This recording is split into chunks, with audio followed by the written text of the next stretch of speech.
What is up, Miami? You listen to WVUM 90.5 FM, the voice of the University of Miami, and you're tuned into Code 305 Dialing. In the studio this week, I have my guest, there's various guests, but they're members of the clothing brand Confident, ladies and gentlemen. TM. South Florida grown, very inspirational, very motivating. We just finished discussing before the last two commercial breaks, actually the one that just passed, about how they came up with the idea of their clothing company, what do they try to promote with their image as far as the clothing, hoodies, etc. And we just came back from a cool story of how they were able to get a Bad Bunny inspired hoodie that collabed with Champion as well in the hands of Bad Bunny himself and took a picture with him. Amazing stuff, good content, things that people in your community, if you just take a second to look around, are contributing to your niche. All right, boys, I want to talk about Miami stuff because given the fact that we live in a beautiful city the way we do, it is always relevant to be able to go ahead and tackle that topic. So, boys, obviously there's a lot of people that are diverse in the city of Miami, and it's very important to be able to understand that different cultures do different things. And for me, at least, when I grew up in Miami, I was never into soccer, but soccer has now become what it was in the past, something of very burning passion inside of me. And the fact that a lot of my friends contributed into playing into soccer as well, it really motivated me to partake in the sport and really learn about it. So, boys, your personal experience about the World Cup. What have you seen the way the city of Miami has tried to incorporate new people to try and maybe play the sport, or just places that, for example, Bayfront, they were hosting, watch parties, or just even local bars in the entirety of the city were just pretty much broadcasting these matches every day, and you are able to see, if you're not someone who's a soccer goer or just even someone that watches soccer thoroughly, you're able to now witness at least every 4 years this one event that really is the epitome of unity. It is the epitome of nationalism. It's the epitome of literally underdog stories. Everything you need inside of a drama that will capture the attention of the audience, that is what the World Cup consists of. So, Javi, just to be with you, what do you feel the World Cup has done to you, growing up in Miami and just being exposed to it throughout the last couple of weeks that it's been out there and broadcasted?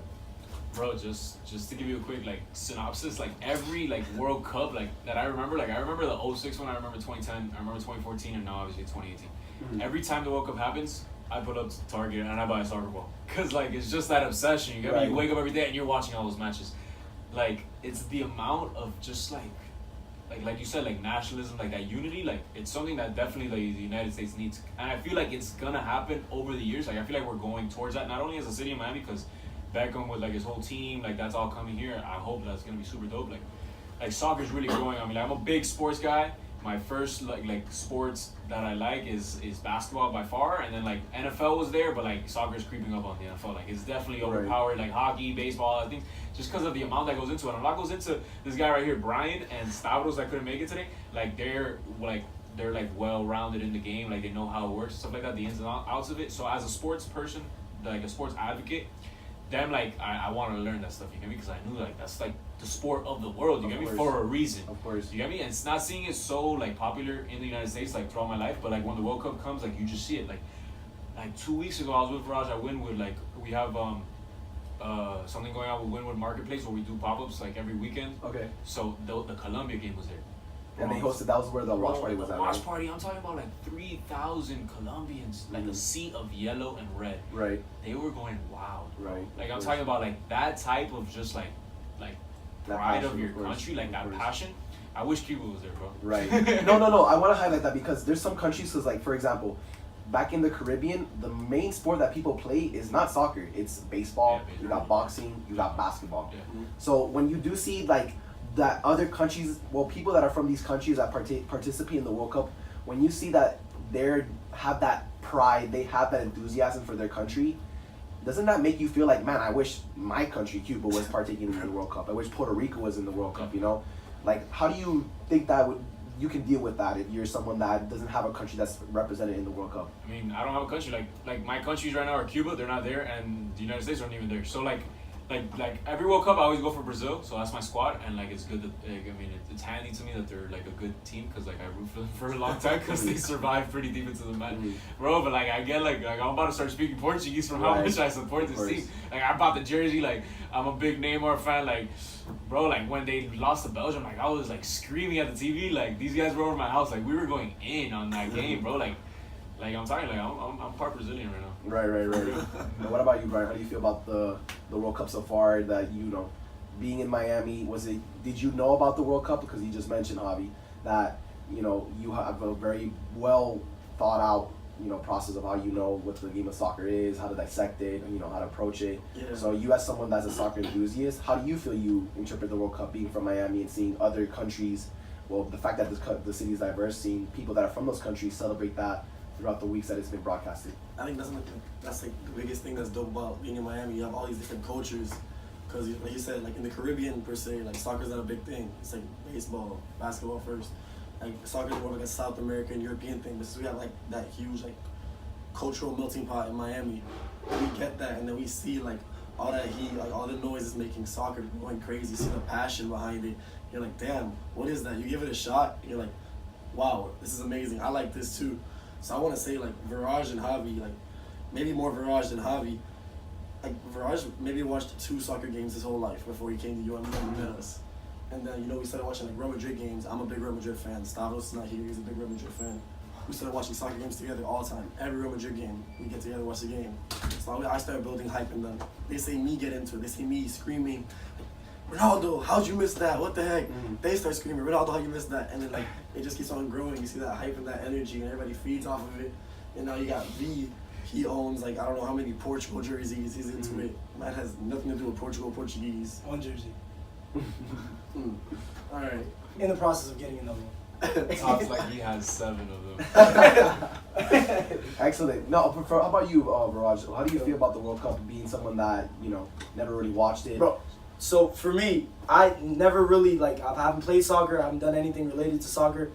But for me, when the World Cup came, it was always something that I cherished because there was a culture shock even from a young age. Like I had a cousin that I met in India, and he was like such a big fan of soccer as a whole that he brought that fandom to me. And there were like certain players I liked. Cousin was Beckham and the club Man United. I never really followed them up until the season, but just to say that I liked them, I did, And Beckham became an all-time favorite because I used to just watch his highlights, stuff like that. Never really watched the game, yada, yada, yada. But that translated into the World Cup. I was there for 06, and in 06, the World Cup came, and I saw the final from Italy, France, and like the fandom, and like people were crazy. The headbutt, that everybody talked about, everything. Like that was what started the whole World Cup fever for me. And ever since then, like 2010, 2014, even this year, like there's only been a handful of games that I've actually missed. And I love following, my favorite player right now is Cristiano Ronaldo. I just love that the level of confidence, the level of strength that he brings to the game, and the mentality that he brings. I love that. I resonate with that. And to me, if I can see myself or see some traits that I want to embody in somebody else, then I automatically appreciate that person. And for me, Cristiano Ronaldo has that, and that's why I rooted for Portugal. I really wanted him to win it, but usually I go for Brazil. I'm not Brazil. Again, I mean, I don't know what it is with the Portuguese thing, but it's just the culture, man. I really love it. So I did mention there's a sense of unity that is built from the World Cup, just because of the simple fact that you have spotlight shedded on certain countries that really, if it's not soccer, other than soccer, they probably don't even get a chance to be put on the world stage. Yeah. Do you feel like it's a safe statement to say, you know what, perhaps the World Cup does some more unity than a United Nations does? I mean, for sure, you could even see it like even after the games, like when I think like Japan was the biggest one that exhibited it. Like when teams even though they lost, like it was such a heartbreaking game, like Japan-Belgium, like that game was literally like a buzzer beater. Dude, it was crazy. It was a ridiculous outcome, and Japan they were they were about to make it to the next round, and they lost. And as soon as they lost, you could see them still being collaborating with the Belgians, they were you get me, like getting along, and Even they after picked up that, the stadium. yeah. They all picked up the stadiums together. Yeah, right. They Like cleaned the up the trash locker and room. stuff, The team itself like left a note Yeah. saying thank you Russia. Like all this, like you get me, like Japan and Russia right there. Like just that little letter itself, but that shows like. But it reflects the culture of It places reflects that it. you never even knew they behaved as such, right? Like just simple, like, you know, started the World Cup off. You had the guy, the Prince of Saudi Arabia, or the King of Saudi Arabia, shaking hands with Putin. Like, who would have even imagined that would have happened in any other scenario? But because there's a soccer match between Saudi Arabia and Russia, all of a sudden you have these two world leaders that are, you know, extremists in their own ways. But, you know, they're there in one scene to shake hands and to bond over a game, to really see that sports does a lot more than just, okay, it's organized combat in a sense, but it's so much more for... It's a celebration Yeah. of the world, pretty much, Yeah. right? Yeah, win or lose, but like I think everybody's sports coming is- together for the same reason. At the end of the day, one team's gonna win the trophy, but like Yeah. the fact that like all these countries were able to celebrate like the opportunity and just like showing like exhibiting like their talents in the world stage and putting their flags out there, like just the 100%. fact that they sing the national anthem for each country like before, like that's just like nationalist pride right there. Like Right. wow, like yes, you know what I mean? Like Of course. I think it's beautiful. Like I've always been a fan of sports and soccer the most, in regards to how it brings the world together. I feel like. Do you feel like, because, you know, just to name the example that you mentioned, Raj, Cristiano Ronaldo, when he plays for Real Madrid, he's the king of that. Yeah. He's the king of Spain, pretty much. Yeah. Like, he owns that capital of the country. What's different now that they put the actual country that they're from? What do you guys think? Like, when you're watching these people and you see them singing the national anthem, some of them cry. Yeah. Some of them just literally, you just see their face. They Yeah. really try to soak in the moment because it comes every 4 years. You guys that have played sports, like, do you ever picture yourself in that same scenario? Do you sympathize with that? Like, can you explain? I think, like, World Cup is, and I've always said this, soccer has its own, like, the players that play for soccer, any team, whatever, you could be, like, the 11th guy, you know, like, as long as you're starting, you're treated like a god in your respective country. You know, Cristiano Ronaldo alone has statues, has an airport, hotels, like, that guy's, like, in his own country, he's a legend. And that translates. Like, you look at the social media followings of each of these people, and I think social media is a good way to translate on who's really the clout level of a certain person. So if Cristiano Ronaldo being 132 million followers on Instagram only, I think 300 and something combined in all the platforms, he's the most famous athlete, and that comes from soccer. And soccer on a world stage that's the sport. Yeah, you can tell. Like, look at LeBron. Like, LeBron's status, like in Cleveland, like he's a king. Like, Yeah. like he's the GOAT of basketball Yeah. right now. I think the GOAT always, but that's I a don't. separate conversation. We go at it. But like, look at LeBron. Like, he's like you can't get much more than that right now, and he's got 40 million followers. And then you got Cristiano, 130, bro. You're talking about Right. over triple. Yeah. amount. Right. Like he's right there with like I think he passed Kim K. Like Kim Kardashian, like look at that. Right. Like you're reaching like this like reality level. So like the form, like when you wear those colors, when you wear that jersey, like I feel like it's just like you got the whole country on your back. Like you're running for the country, like you're doing everything. It's much more than putting a ball in the back of the net. Like Right, like of it's course. just everybody's rooting for you in that moment, and you know like win or lose, like that's your country. Right. You know what I mean? I've never watched soccer, and this semester was, you know, because of B and Stavi and, you know, even Javi, like, we would have, there's a rat scaler at UM. We go there and we watch all the Champions League games, especially if Madrid was playing, because they're fans of Madrid, and I'm personally a fan of Cristiano Ronaldo. So I was rooting for, you know, Madrid and Ronaldo to go through the whole thing. I mean, you can ask B. I told him at the beginning of, like, when I started watching, I think it was like the beginning of like the elimination rounds and whatever, and I was like, yo, Cristiano Ronaldo's gonna win the Ballon d'Or. I didn't know what I was saying. I just said it just because, you know, not to spite anybody else, but I was like, Cristiano Ronaldo, Ballon d'Or. And they're like, you know, yeah, but he needs to win Champions League, whatever. And I was like, yeah, but just watch, he's gonna do it. And he did it. Like, that run that he made from that point to the other point. And they were telling me, he's like, no, man, he's been having a terrible year, and he had been having a terrible year. He wasn't scoring or whatever. And then all of a sudden in the playoffs, he had like goal after goal after goal after goal after goal. He won like 15 games with just scoring every single game. And I was like, yo, he's for sure, you know. Of course. Yeah, and I also like how you can't set up like it's based on where you're born. You get me? So like you Right. can't have this Golden State super team mentality where like Ronaldo's gonna 100%, join Neymar yeah, and play 100%. for Argentina with Messi. Like you Yeah. can't have that. Do you feel like this Yeah. World Cup has really been the epitome of that? Because a lot of the major teams, They're- Germany, Portugal, Spain, Argentina, just to name four of the major superpowers in the world of soccer.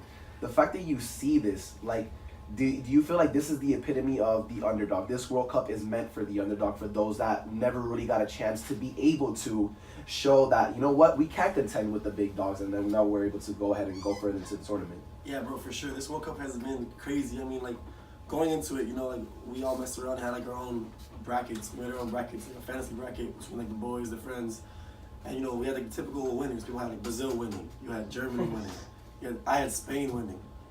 Who would have told me that Russia was gonna knock out Spain? That's like Russia, in my eyes, wouldn't even qualify for the World Cup if it wasn't the country hosting it. Right. And they went and knocked out my top contender, and I'm sure what the world thought was like a top 5 contender for sure. Right. Germany didn't get out of the group stage. The past runners, like the past champions. So it's been a World Cup where like teams that you think never would get like the chance to shine versus like these giants. Right. These giant teams. It's These definitely the best World Cup, I think. it's sure. Recent history. insane. It's insane to see, and it's great for the countries. I mean, can you imagine what it means to Russia to beat Spain in like the soccer stage? Like you can't imagine what that does for so many people that don't even care about soccer, but just for that moment. Right. The country's pride, like our country beat something that is like unbelievably like. Of course. So there's a lot of symbolism behind sometimes these matches because, like you said, you know, when Russia was going against Saudi Arabia, if you go to the political stage, it's not the best of ties, right? But because it is the world stage and they want to show, because at the same time, to understand, I feel like we observe as an audience, we see the power roles, right? We see that you don't want to be hostile in a time where people are trying to be together. So the fact that world leaders acknowledge that, I think as an audience, we do appreciate that. Now, when, you know, going back to what you said about these teams that never make it far, but now this World Cup they are, you know, the one that hits closest to home that I saw amongst my friends was the Colombian game, all right, and and already when you know, if you want to know in Miami when Colombians are playing soccer, Just go on Twitter, bro. go on Twitter or just look at the street and they have the jersey on. They literally wear that jersey like the whole country's playing with them, you know, and it's a beautiful thing. It's like you woke up in Bogota, bro. No, it really truly is. But just to hit on the fact that though, you know, they are a country that when it comes to soccer, they are now picking a momentum. Like recently, they have been able to come back to even qualify to be in the World Cup. It definitely trickles down. Like going off, like let's put a little pause on Colombia. Like the Russia beating Spain, like how far Russia got, like that's gonna trickle down in the new generations, and they're gonna remember that game, and they're gonna pick up a ball, and they're gonna start kicking, and like in 20 years, that's gonna be the entire squad, and they're gonna be like, yo. What inspired me to pick up a ball was when they beat Spain. Like this World Cup in 2018, hosted by Russia. Like it's just like you're feeding into the new generation. That just piggybacks on like the impact you have on your country. So like when Colombia plays, I don't even go on Twitter, bro. Right, It's ridiculous. No, it's just you refresh file fuego de yepes, all this stuff. Right. I'm like, bro, like that's awesome. Kind of annoying, but like it's awesome, bro. No, but Somebody really. do you guys appreciate the fact, because this city, Miami itself, we once hosted LeBron James, the king of basketball, and he was able to win his first championships with our city. He leaves, obviously the team isn't as full of stars as it used to be, but do you feel, you know what, because we're a city that's so diverse, we get to supplement that with the World Cup. So in other words, do you feel like there's always something going on, even with the realm of sports in the city of Miami? 100%, bro. Like I think, you know, just to give an example of this whole World Cup thing, we did a bunch of pop shops in Wynwood, and a lot of the games that fell on the days we were at Wynwood, where they would have watch parties, and going back to Colombia, bro, like they filled. I think there were 3,000 people according to their social media. I don't know if I believe it, but there were a lot of people there that you couldn't see anything but Colombian jerseys, and you know there were Colombian food trucks. Everything was just. The atmosphere in Miami for sports is there because it is so diverse. I think on an individual level, there's so many people here from so many different countries. You're gonna get an influence of everything. There's gonna be people that like European basketball over regular basketball. You're gonna have people that prefer, you know, the hockey. You're gonna get people. You get all sorts of people from the spectrum, and there's no discrimination. Like everything that's happening in sports has somewhat, you know, like Miami can somewhat tie into that. Right, of course. In that role. Giant melting pot, like culturally, and that ties into sports, that ties into fashion, that ties into just every single aspect of the way you live life is just so diverse, and that's what makes Miami. Like that's why it's so artsy. That's why you have this whole different vibe when you go to it that few cities can replicate. Just because I think it's, in my opinion, the most diverse city in the entire like country. Because you got like New York, but like New York, Hispanic wise, you got like predominantly like the Dominicans and the Puerto Ricans. True. You go to California, LA, that's the most diverse city in my opinion, but you got like Hispanics, you're talking about Mexicans. True. So now you come to Florida, you talk about Miami. It's First that comes to your mind is Cubans, but like you go to the round, that's all Venezuelans, Colombians. True. Now you got all these people, Dominicans, Puerto Ricans, like everybody's like balanced out, you get me? And like that just ties into like everybody's just respecting everybody's views, and and picking up on some of the things that they admire and acknowledge from some of the other coaches and just making their own thing. And at the end of the day, when you get all those things, when that Cuban adds that Colombian and that Puerto Rican adds that Dominican, you just get Miami. Yeah. That's what you get. And it's crazy because like you even look at our friend group, our personal friend group, right? Javi's Cuban, I'm Puerto Rican, Viraj is Indian, Stavros here, he's Portuguese, Greek, he's like a mutt of all time. He's a mutt. He's a So mutt. it's crazy. And then like He looks we like have one friends too. that are from Brazil here at school. They go to school with us. So having all these like friends from all these different places, they have their own cultures, their own passions. They share that with us. We share ours with theirs, and then boom, Miami. I'm definitely the most far off one because Javi's Cuban, he's Puerto Rican. Stabby also is part Cuban, so they have something to relate on. I'm Indian, like I'm on the other side of the water. You know what I mean? So. Absolutely. Well, we're gonna take a quick commercial break because when I come back, I want to wrap up the show. Pretty much, you know, given the fact that we go to University of Miami, I feel that our cultural backgrounds do play a role as far as how we've either been culture shocked or not. And I just want, when we come back from the break, just to dive into that, being a student at the University of Miami, having a cultural background, how the two blend, how do we all just try to make sense of it all. So if you're listening to the show, you're tuned into Code 305, and we'll be right back after these commercial breaks. Keep it locked to The Voice. Ooh, yeah.